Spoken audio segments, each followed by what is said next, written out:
and welcome back to our space. I am glad you've tuned in for yet another episode of the Doctor's Corner. I am your host, Miss Momura, and today's topic is if you haven't interacted or haven't experienced it in person, that goes to our brothers, our husbands, then you must have interacted with people of the opposite gender. Of course, our topic of discussion is menstruation. I am going to answer your questions, Ama, to make it clear for you about some myths and misconceptions on matters menstruation. All I want to tell you is don't forget to like, share, and subscribe to our YouTube channel. Join the family and let's always learn together. On to our first one. Menstruation is unclean or impure.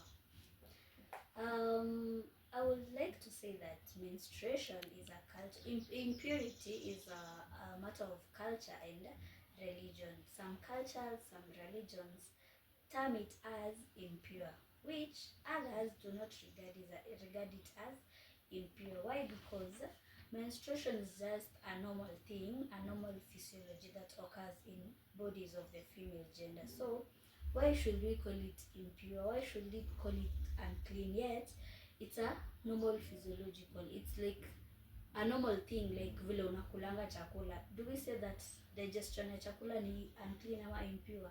Ama do we say if you get into an accident you're going to bleed, right?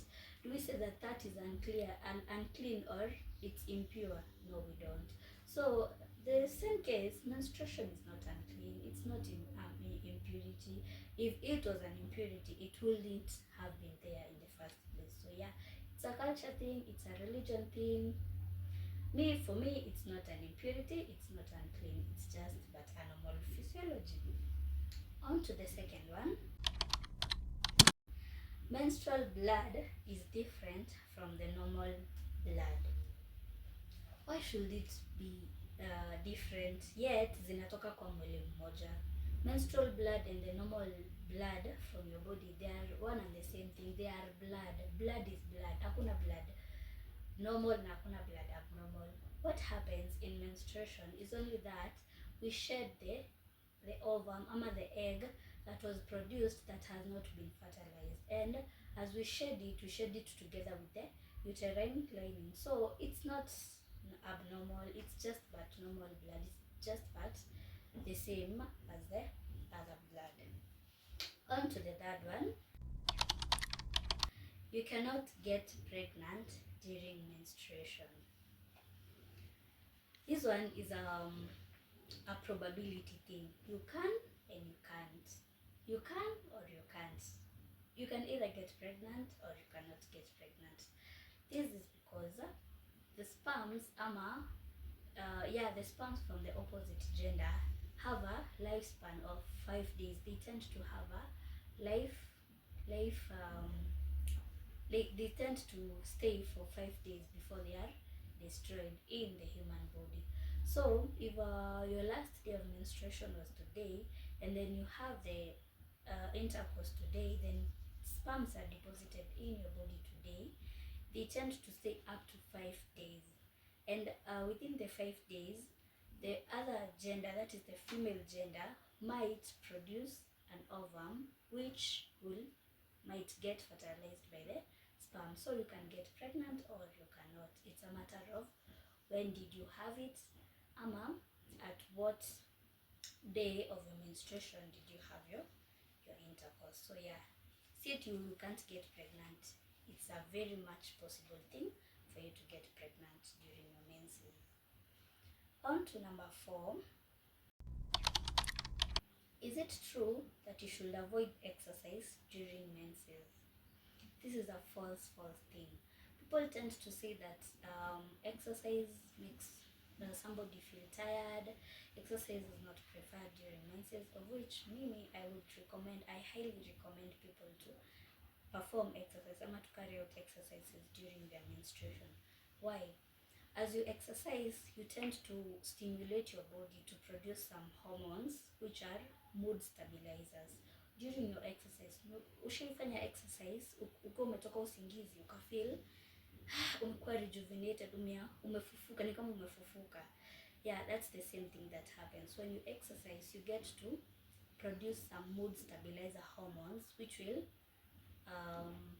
stabilize your hormones during menses. Again, during your menses, when you carry out these exercises, you tend to control your cramping. Why?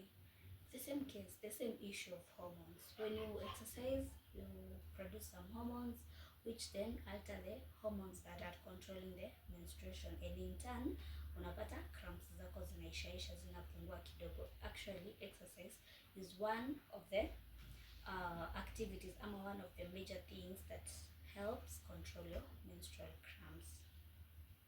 On to our fifth one. Is it true that use of tampons causes loss of virginity? Just like impurity, I would say virginity is a culture thing, and more or less a religion thing. Why?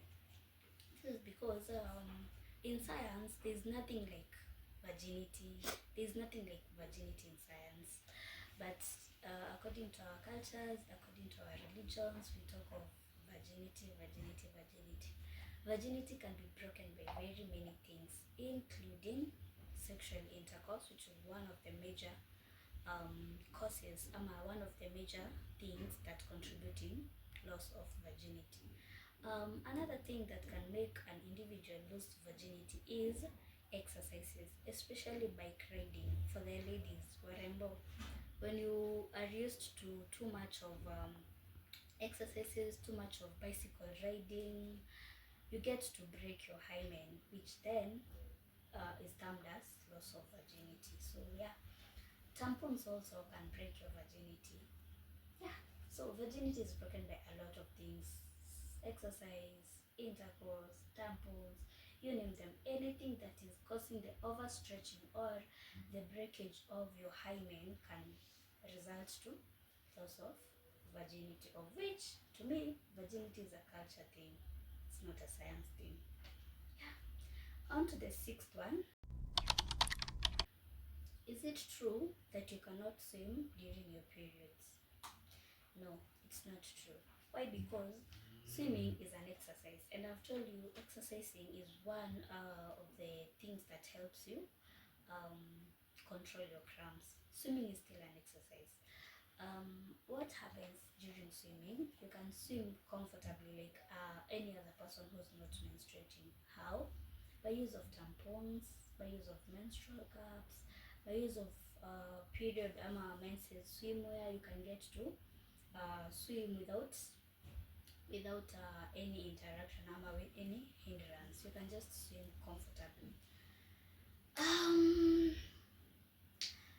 What happens during swimming is that the blood that inatokanga during swimming is oftenly different little compared to other times.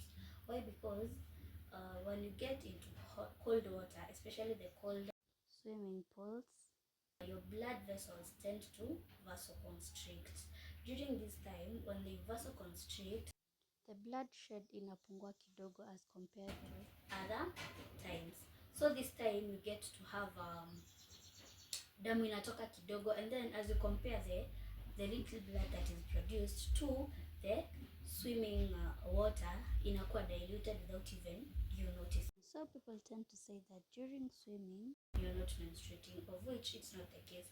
You're menstruating, only that you're producing very little, very minute blood, and yet iko unnoticeable. So yeah, you can swim comfortably during your menses by you using the the swimwear that we've talked about.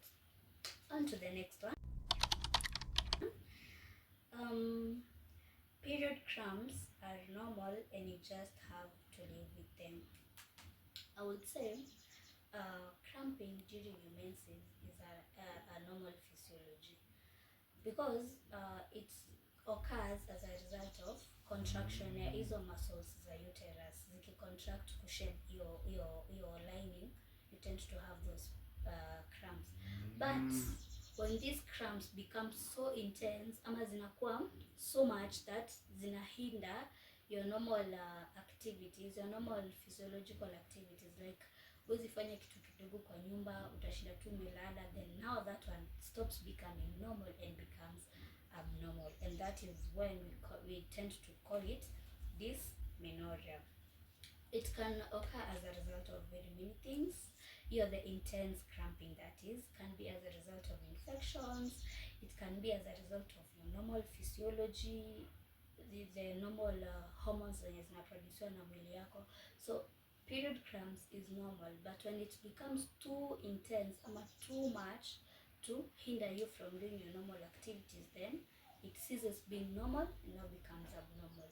Stay tuned and subscribe to this channel so that we will get to discuss that topic in tensioning. We'll get to learn more about that dysmenorrhea in a few. On to our next one.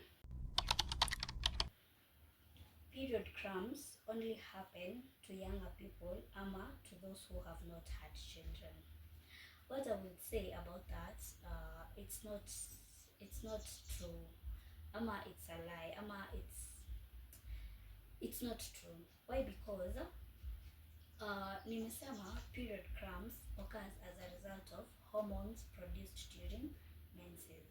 That is sana the hormone oxytocin, that is ndio sana inaletanga hiyo the period cramps. Now I get to pose a question to you people, and comment down below and tell me, is it does it mean that a person who has not delivered ama mtu mwenye hajapata mtoto produce oxytocin? Is it? No, it's not, because any woman within reproductive age, any woman within the menstrual age akona hiyo production ya hiyo hormone, and it's not to say that ukishapata watoto unaacha kuproduce. So yes, period cramps zina happeningi kwa everyone. It's not necessarily kama hujapata mtoto ama ati there is an age in which period cramps inakujanga. Hakuna age limit ya hiyo period cramps. Everybody and anybody within the menstrual gap, the menstrual age gap, is a very eligible candidate for menstrual cramps. So it happening kwa kila mtu. What happens is, when you get children, you get now to compare the period cramps pain with the pain you felt during delivery, and you get to see aka ni kauchungu kadogo, cause it's kauchungu kidogo. So when you compare that to your menstrual cramps, then you get to feel kama hakuna uchungu, but ideally iko, only that now you were exposed to extreme pain, extreme childbirth pain, such that anyhow our experience. So period cramps does not occur to any age. It occurs to anybody within the menstrual age group. Is it true that you cannot have period cramps if you're using birth control methods? Tumesema hii mambo yote about menstruation, menstrual cramps is controlled by hormones. Again, some birth control methods are hormonal, some are non-hormonal. So now, what determines whether your birth control method will help you reduce ama alleviate your cramps is, are you using hormonal birth control methods or are you using non-hormonal? If you are using hormonal birth control methods, they tend to help you, kidogo of which. But if you're using non-hormonals, you can be so sure that haitakusaidia kupunguza your cramps. So it's all about the hormones. Is it hormonal? Is it non-hormonal? Kama ni hormonal, kidogo itakusaidia. If it's non-hormonal, haitakusaidia. If it's hormonal, itakusaidia, but a less percentage as compared to other methods of controlling cramps. So on to our last one. Is it true that pain medications is the only solution to period cramps? I would say no. Like I said earlier on in this video, that exercise is a very important thing in controlling your period cramps. There are very many ways in which you can manage your cramps, including one, ni ile tulisema ya hapo juu, the exercise. By you exercising, you get to produce hizo hormones which are mood stabilizers, and hormones that helps you manage your cramping. So yeah, exercise is one way. Two is diet, what you're eating. Tunasemanga what you intake determines what you produce. So what are you eating during your menstruation? Check on your diet and then you will have a perfect menstrual flow. Three, another thing is controlling your stress. When you control your stress, you will have less production of your stress hormones and more production of your happy and mood hormones. By you producing more mood hormones as compared to stress hormones, then you get to control your cramping. But the minute uko stressed, una produce more of stress hormones than the happy hormones ama the mood hormones. In turn, unapata hizo crampings mingi. So yeah, check on your stress. By the time you're having your menses, you're supposed to be having a baby girl time. Unafaa unajitreat, yani unakaa nako ka mood kazuri bila stress, bila nini, and then you will have a perfect menstruation. Another thing is pain medications, of which it's not the only. Yeah, it helps control your cramps, but it's not the only way to control your cramps. Number 4 is use of heating pads. We all know how heating pads work. When you have that pad, ama you can improvise a bottle of hot water which you place hapa chini on your lower abdomen, lower stomach, hapa chini, tumbo hapa chini. Ukiekelea hapo, ina tend to reduce hizo cramping because ina tend to relax your muscles, your abdominal muscles, so hakutakuwa na hiyo cramping mingi. It tends to control by use of heating pads. Yeah, so guys, I'm very much grateful for you have stayed with us until the end of this video. Members, call them all, mkuje tusome pamoja. It's nice understanding our body and things that are happening in our body. Usipate kusoma peke yako, just call your friends, call them, share our videos, like our videos, and yeah, let's grow together. Don't forget to like, share and subscribe to our YouTube channel. Until the next time, bye.